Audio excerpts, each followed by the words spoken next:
Sir ఇందాక నుంచి 2.0 గురించి మాట్లాడుతున్నాం. ఇప్పుడు అమరావతి 2.0 మోడీ గారు కూడా ఈరోజే వచ్చి అక్కడ సభలో ఉండుంటారు బహుశా. ఇప్పుడు ఏంటి సార్ మోడీ గారు ఏం చెప్పబోతున్నారు, లేకపోతే ఆల్రెడీ ఏం చెప్పారు?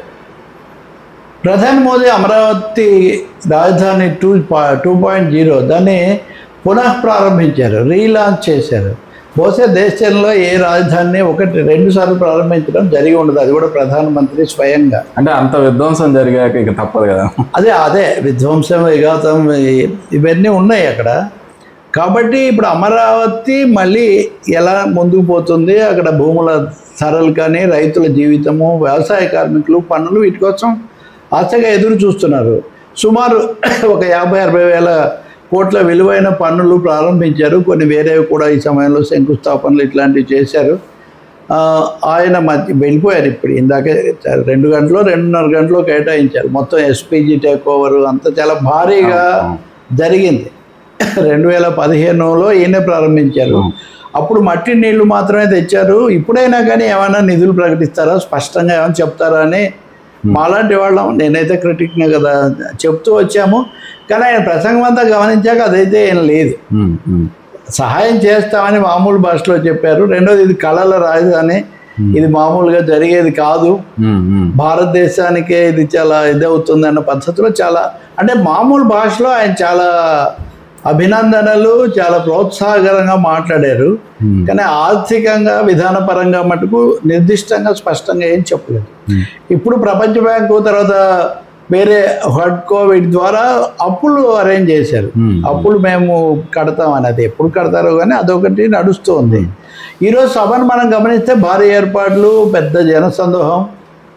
చంద్రబాబు, అంతకంటే ముందు పవన్ కళ్యాణ్, నారాయణ, లోకేష్ అందరూ మాట్లాడారు. వీళ్ళల్లో ముఖ్యంగా లోకేష్, చంద్రబాబు, పవన్ కళ్యాణ్ కూడా, లోకేష్ చంద్రబాబు ఇంకా ఎక్కువగా మోదీని దాదాపు ఆకాశానికి ఎత్తారు.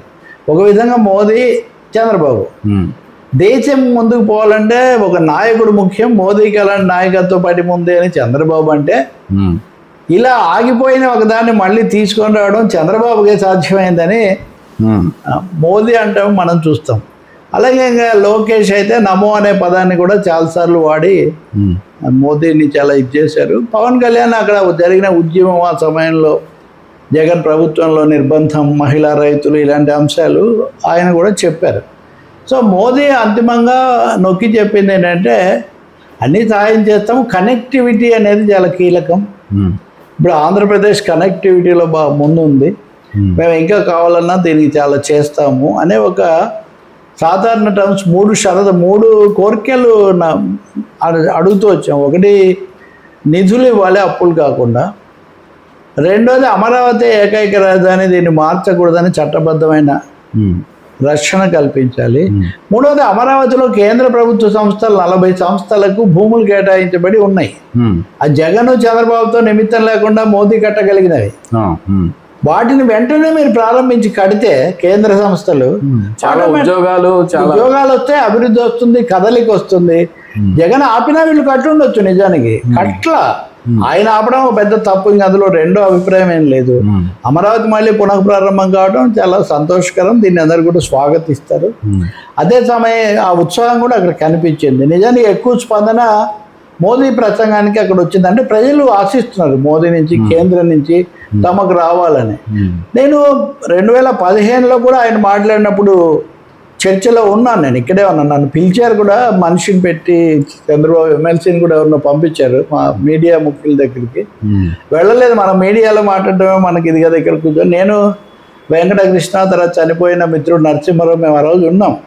స్పెసిఫిక్గా ఏం చెప్పట్లేదు అని. ఆయన ఈరోజు కూడా దాన్ని దాటేశారు. కానీ మామూలు భాషలో మటుకు మేము హెల్ప్ చేస్తామన్నారు. చంద్రబాబు అయితే మాకు చాలా విధాలు సాయం చేశారని 1-2 సార్లు చెప్పారు. 2 విషయాలు స్పష్టమయ్యాయి. మోడీ ఒక పరిధిని మించి కమిట్ కాదలుచుకోలేదు.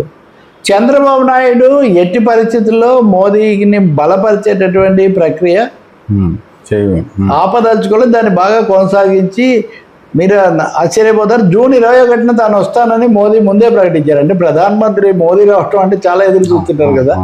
జూన్ 21 యోగా దినోత్సవానికి చంద్రబాబు పిలిచారు, నేను వచ్చేస్తున్నాను అని కూడా ఆయన ఈరోజే చెప్పారు. అంటే పొలిటికల్ గుడ్ విల్ ఏమో చాలా ఎక్కువగా ఇక్కడ కనిపిస్తుంది. ఫైనాన్షియల్ శాంక్షన్స్ ఇంకా సాధించుకోవాల్సిన అవసరం ఉంది. రాబోయే రోజులైనా వస్తాయని మనం ఆశించాలి, రావాలని కోరుకోవాలి. Right Ravi garu, thank you sir. ఈ వీక్ కూడా వచ్చి అనాలిసిస్ అందించినందుకు thank you very much. Thank you.